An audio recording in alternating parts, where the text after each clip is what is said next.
Hi friends, welcome to this lecture on architecture of an expert system. So in this lecture, I am going to talk about an expert system, the function of an expert system, and then we will discuss in detail the components of an expert system.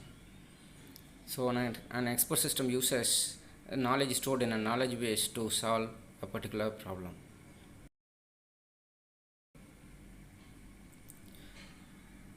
It requires human expertise to give reasoning about a particular situation.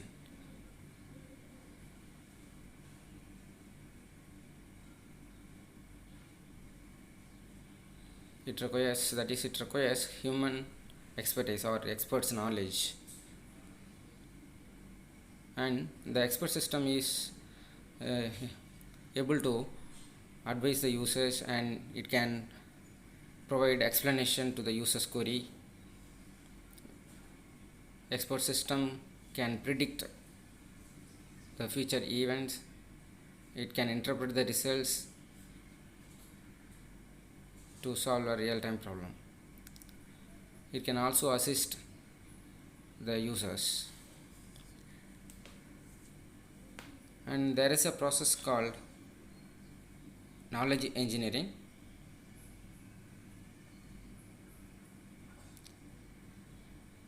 So this particular process has a set of steps to build an expert system.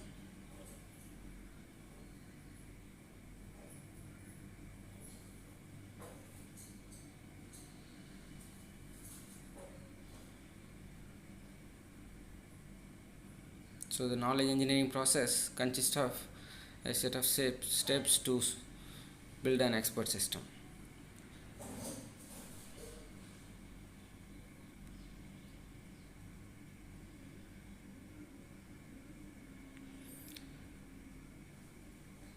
Now let us discuss the components of an expert system. There are 4 components. We have knowledge acquisition component, the knowledge base, inference engine, and user interface.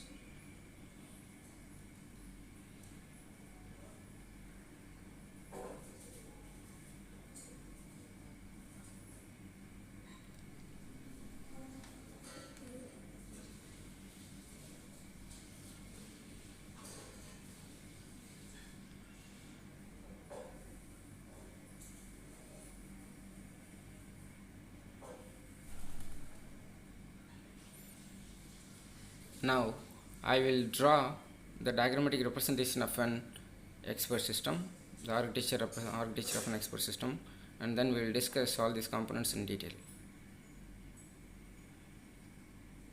So we have knowledge acquisition, to acquire knowledge from various sources. So this knowledge gathered from various sources will be stored in the knowledge base.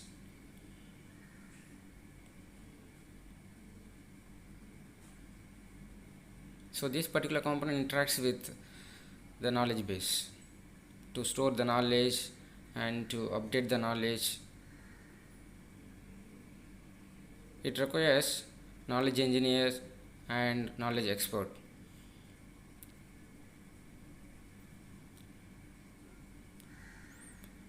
So the knowledge base represents facts and rules which are sent by the knowledge acquisition component. It consists of knowledge of a particular domain. So the knowledge is given by the knowledge acquisition component.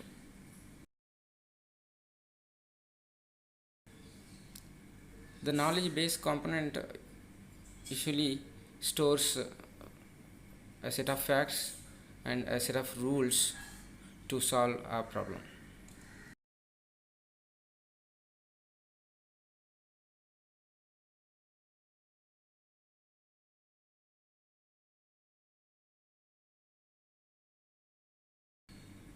The knowledge can be stored in various form. So we can store the knowledge in the form of production rules, if then condition form, and then there is a condition action rule used in the if then form, and in frames we store the knowledge in a record-like structure where the knowledge is represented in the form of attribute value pairs of an object, and otherwise we can store the knowledge in the form of logical representation, which uses propositions and logical connectives to connect various propositions to represent the knowledge. The next representation is semantic net. It has a graph-like structure, network-like structure, where nodes and links will be there. Nodes are representing objects and links are representing the relationship among objects. So this is another way of representing the knowledge. The next component is inference engine. The inference engine focuses on fetching the relevant knowledge from the knowledge base. It interprets the knowledge to find a solution to the user's problem. So the knowledge base interacts with the inference engine. It passes the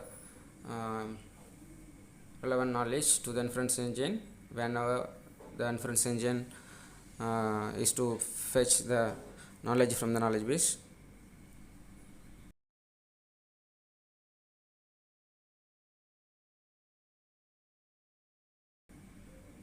So the inference engine interprets the knowledge and tries to find a solution to the user's problem.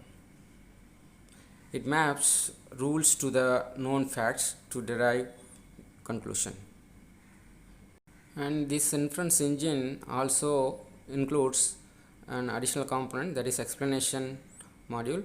So this explanation component is responsible for explaining things, that is, it explains how the conclusion is derived, or how the conclusion is reached, how the goal is reached.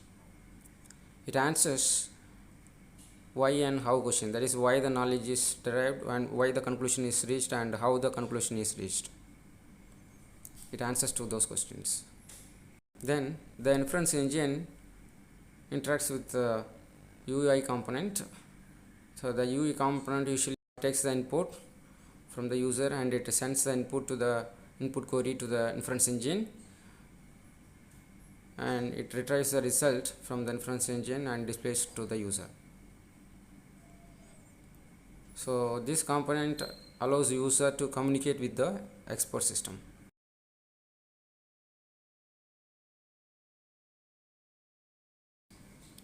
So as part of the knowledge engineering process, we involve the knowledge engineers to translate the knowledge into a computer understandable format.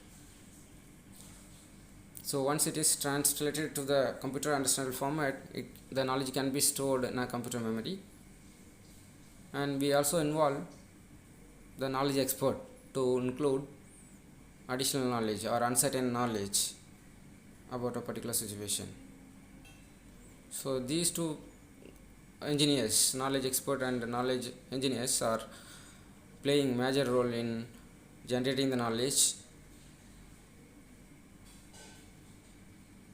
So these two engineers are associated with the knowledge acquisition process.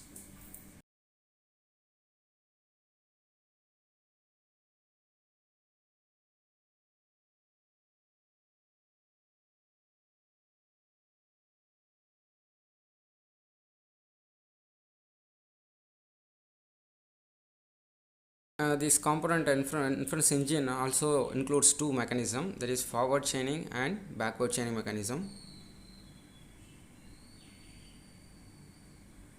We will discuss about those mechanisms now.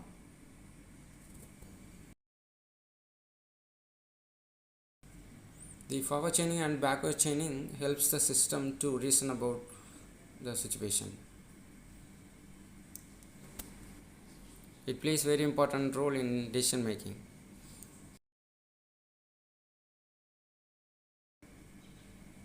Now I will brief about these components. Let us see how these mechanisms are used in inference process.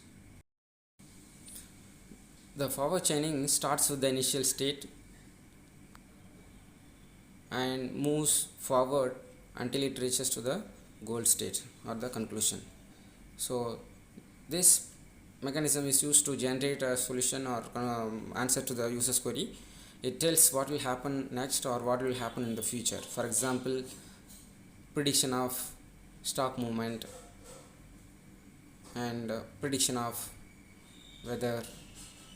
So these kind of problems can be solved by using forward chaining mechanism.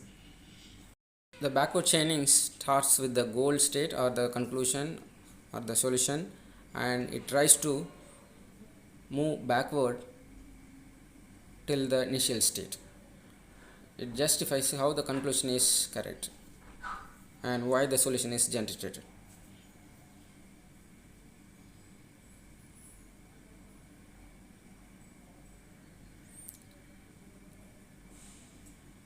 So this mechanism can answer the questions why certain things happen, or why the disease has occurred, or why the problem has been caused. So it can answer those kind of questions. It can also answer the question how the solution is correct. For example, in medical diagnosis, this mechanism can be utilized to find the root causes or reason for the disease. For example, when the doctor says his decision as the patient is having a COVID-19 disease, then the patient will ask what are the reasons how the doctor is saying that the disease is COVID-19. So what the doctor will do, the doctor will examine all the symptoms, and then the doctor will say the reasons, like there is a severe cold, severe fever, and dry cough, tastelessness, severe headache. So because of these reasons, he will conclude that the patient is having a COVID-19 disease. So this is one of the example for which how we apply a backward chaining mechanism to solve a real world problem. Thank you guys for listening. We will meet in the next lecture.